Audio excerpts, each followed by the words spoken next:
ये दीमक लग चुका काला कोट,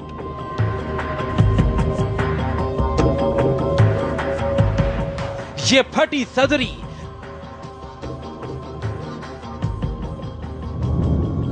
ये कबाड़ दिखने वाला टाइपराइटर, इसी फटे पुराने काले कोट से हिंदुस्तान को लोकतंत्र का कवच मिला। तार तार हो चुके इस कोट से आपको वोट का अधिकार मिला। इन फटी टाइयों ने 120 करोड़ लोगों को आवाज दी है। चीथड़े चीथड़े हो चुके कुर्ते की वजह से ये संसद बनी है। 63 साल पहले इस टाइपराइटर से देश को संविधान मिला था।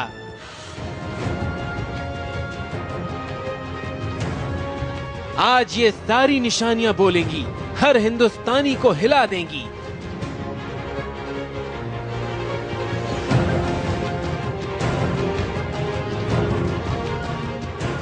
प्रधानमंत्री से लेकर राष्ट्रपति तक से ये पूछेंगी,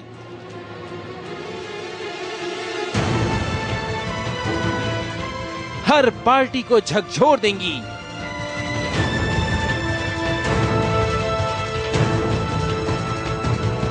और हम भारत के नागरिक बोलेंगे, हम शर्मिंदा हैं।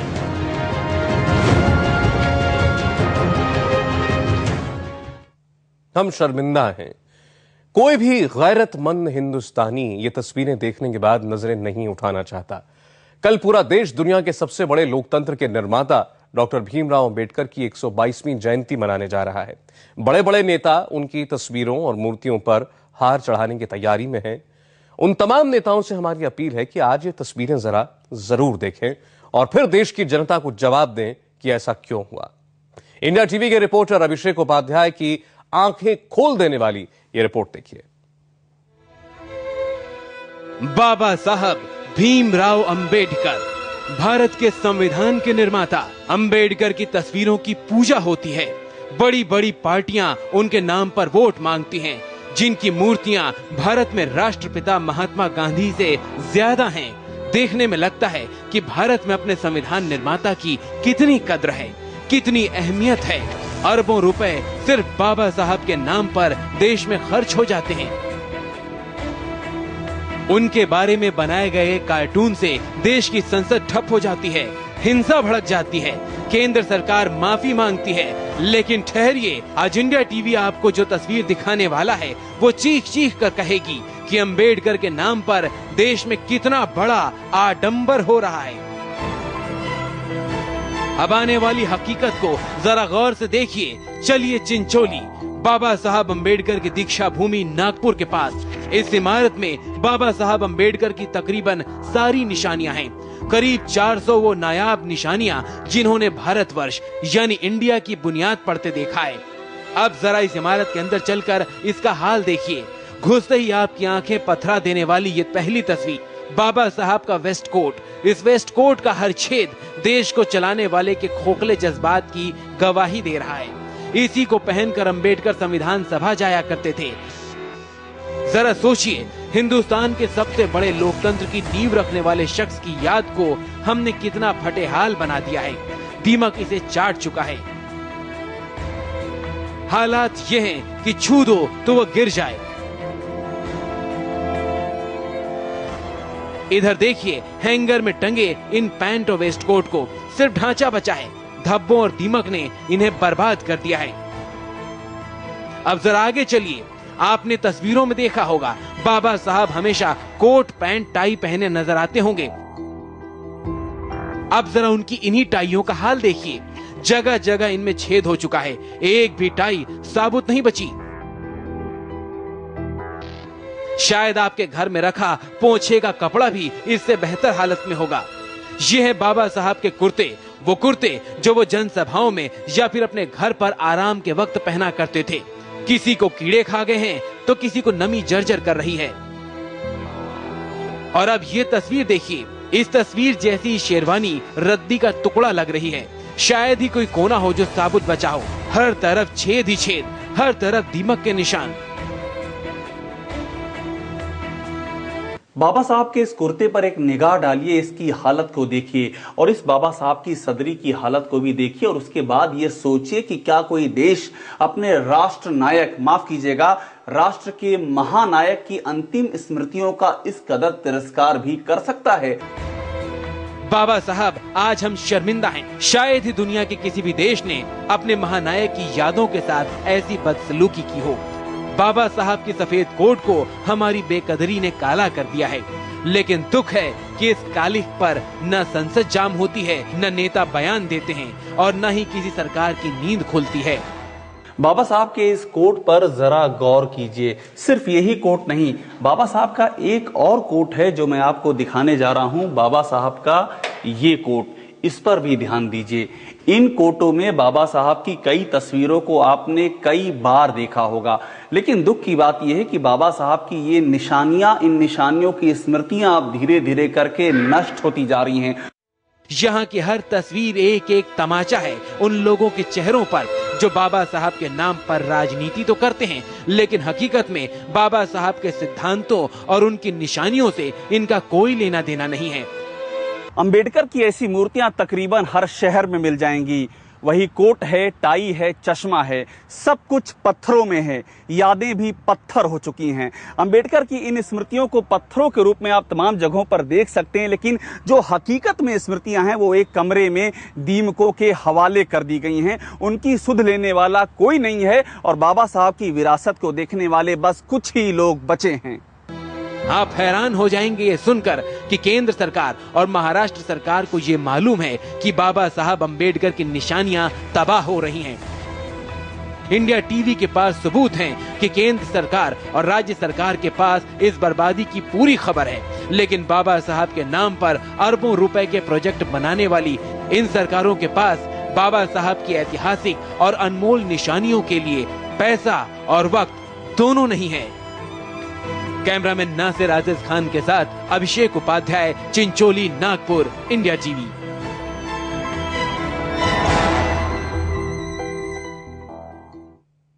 बाबा साहब ने 80,000 शब्दों में देश के भविष्य की बुनियाद रख दी। 2 साल 11 महीने में दुनिया का सबसे बड़ा संविधान बन गया। लेकिन बाबा साहब को भी नहीं मालूम था कि उनकी विरासत की तकदीर लिखे जाने में 50 साल लग जाएंगे।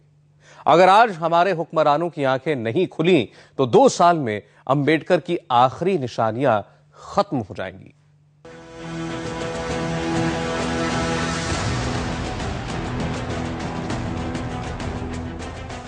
जिस संविधान को बरकरार रखने की शपथ भारत के राष्ट्रपति से लेकर हर चुना हुआ जनप्रतिनिधि लेता है, जिससे 120 करोड़ लोगों का ये देश चलता है, आप हैरान हो जाएंगे उस संविधान का ड्राफ्ट तैयार करने वाले ऐतिहासिक टाइपराइटर को देखकर।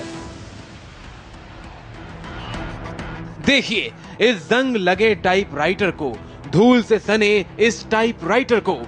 आज से 63 साल पहले इसी टाइपराइटर के बटनों पर बाबा साहब अंबेडकर की उंगलियां चल रही थीं। देश का संविधान बन रहा था। ये वही टाइपराइटर है जिस पर संविधान निर्माता बाबा साहब डॉक्टर भीमराव अंबेडकर ने भारतीय संविधान का ड्राफ्ट तैयार किया था। मेरी बहुत इच्छा है कि मैं इस टाइपराइटर के कीबोर्ड पर अपनी उंगलियां रखूं, मगर इसकी हालत देख करके मुझे ऐसा करने का बिल्कुल भी साहस नहीं हो पा रहा है और मेरे बस में सिर्फ इतना है कि आपकी और मुखातिब हूं और इस बात को एक बार फिर से दोहराऊं कि ये वही टाइपराइटर है जिस पर बाबा साहब डॉक्टर भीमराव अंबेडकर ने इस देश के संविधान का ड्राफ्ट तैयार किया था। अब संविधान के निर्माण का जरिया बनी इन कुर्सियों की हालत भी देखिए। इनकी बनाई टूट रही है, लोहों पर जंग लग चुकी है, लकड़ियों पर दीमक हमला कर रहे हैं। स्थिति कितनी गंभीर है ये बताने के लिए हम म्यूजियम में रखी बाबा साहब की एक एक निशानियों को देख रहे थे। हम हैरान थे इस बात को देखकर कि महाराष्ट्र सरकार और केंद्र सरकार दोनों को इस अफसोसनाक सच की पूरी जानकारी है। बाबा साहब के इस्तेमाल में आने वाली इस मेज को देखिए, इन फटी चिथड़ी टाइयों को, फटे हुए इन मोजों को, पेन, हैट, छाते, स्टोव, इन तस्वीरों को भी देखिए, सभी जर्जर होते जा रहे हैं।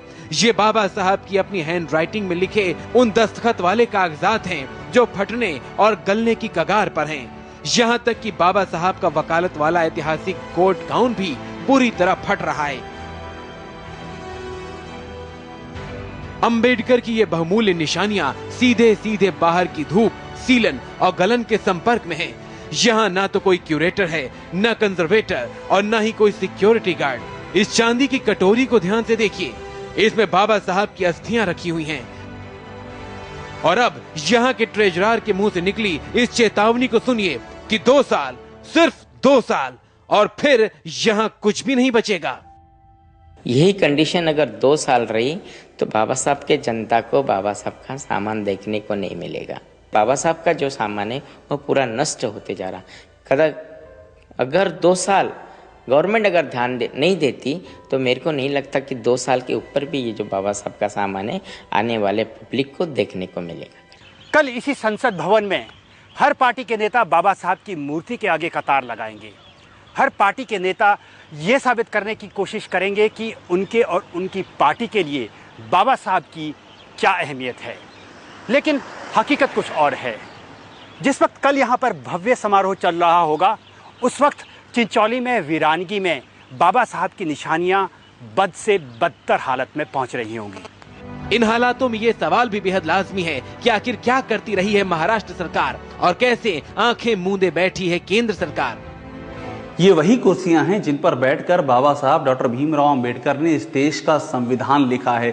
वही संविधान जिसकी शपथ लेकर के हमारे देश के नेता संसद में सत्ता की कुर्सियों से चिपके हुए हैं। सवाल ये है कि क्या संसद में बैठे हुए हमारे देश के नेताओं के लिए इन कुर्सियों का कोई मोल नहीं रह गया है?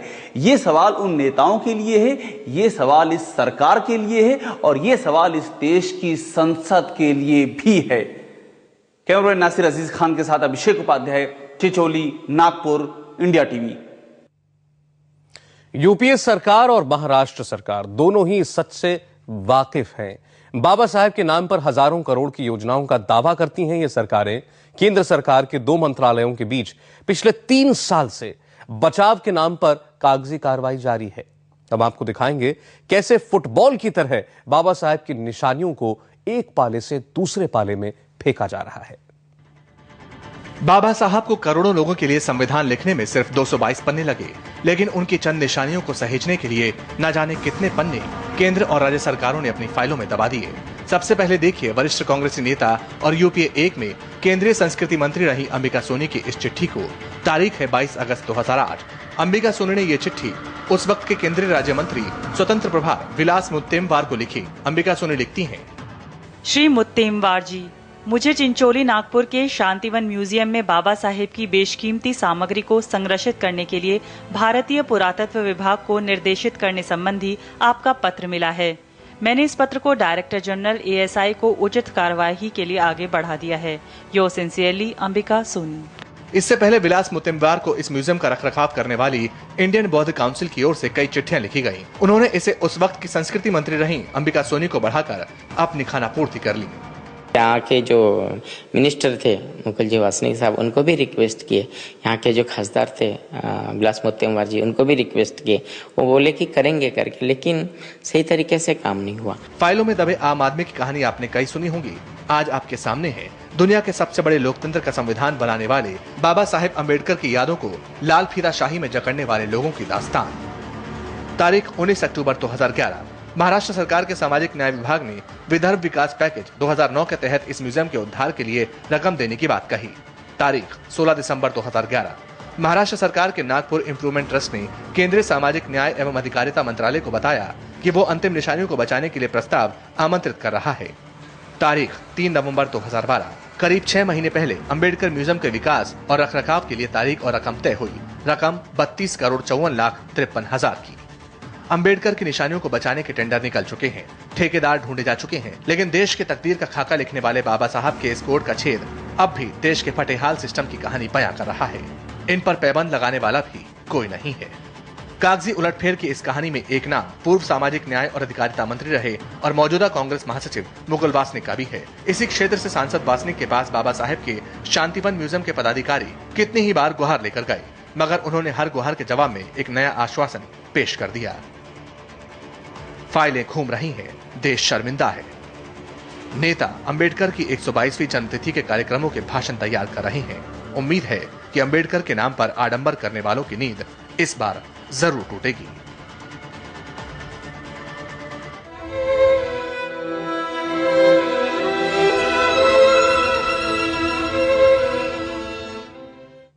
ब्रेक से पहले आपने देखा कैसे बाबा साहेब अम्बेडकर की निशानियों को दीमक खत्म करती जा रही है और कोई उन्हें पूछने वाला तक नहीं है।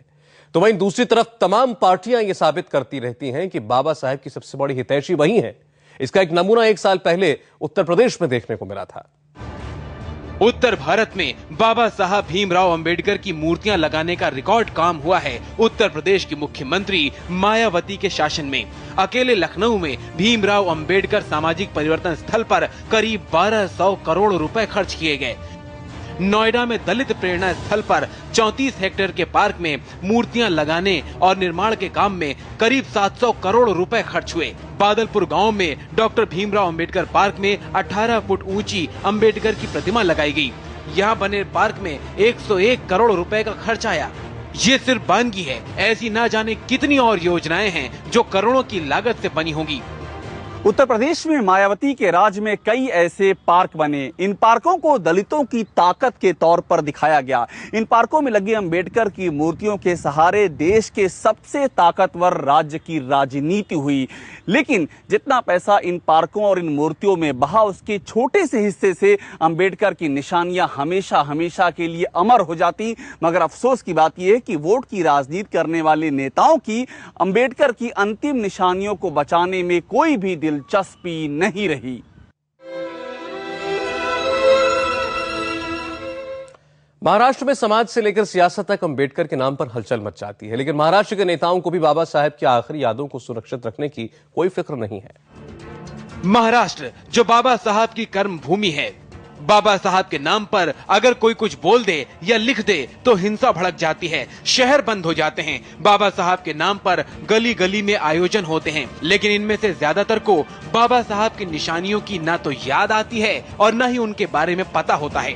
मुंबई में 12.5 एकड़ का ये इलाका लंबे समय तक डॉक्टर अंबेडकर के नाम पर राजनीति करने वालों की कर्मभूमि रहा है। लंबी लड़ाई के बाद पिछले साल भारत सरकार ने जमीन बाबा साहब अंबेडकर का स्मारक बनाने के लिए महाराष्ट्र सरकार को सौंप दी। 14 अप्रैल और 6 दिसंबर को डॉक्टर अंबेडकर को श्रद्धांजलि देने के लिए हजारों लोग यहाँ जुटते हैं। लेकिन इस मैदान से 850 किलोमीटर दूर नागपुर में डॉक्टर अंबेडकर की निशानियों को सहेजने का ख्याल यहाँ किसी को नहीं आया। और तो और जिस जगह बाबा साहब का ये स्मारक है, वहाँ के सांसद कहते हैं कि स्मारक से क्या होगा। सोचिए, जिन अंबेडकर की लिखी लाइनों पर केंद्र और राज्य सरकार का ढांचा टिका है, आज उनके दिल में अंबेडकर कहाँ टिकते हैं। अभिषेक उपाध्याय, इंडिया टीवी, दिल्ली।